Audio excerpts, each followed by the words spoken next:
साथीहरु, म राधिका कार्की तपाईहरुको साममा फेरि भिडियो लिएर आइपुगेकी छु र हेर्न सक्नुहुन्छ होला यो मन्दिर चाहिँ बहुत पुरानो अरे ब्रिटिसको जमानाको हैन र यहाँ जो पनि आउनुहुन्छ यो बहुत ठुलो मन्दिर छ। यहाँ धन्नै 2-3 घण्टा लाग्छ घुर्नको लागि र हामी त घुर्न आएका थिनौं। यहाँ हस्पिटल आउँदाखेरि पसेर यो बाटो भएर जान आँटेका र तपाईहरुलाई पनि देखाइदिउँ भन्दा यता हेर्न सक्नुहुन्छ होला परेबाहरू।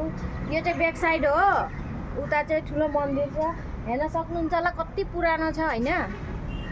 लाइक कमेन्ट गरिदिनु न भगवानको नाममा र जो हेर्नु हुँदैछ यहाँ आउनु होला। बहुत राम्रो छ यो ब्रिटिसको जमानाको अरे यहाँका मान्छेहरूले भन्छन् यो भन्दा पुरानो मन्दिरै छैन बेङ्गलोरमा र आएर हेरिदिनु। तपाईहरुलाई देखाइदिए कि हैन।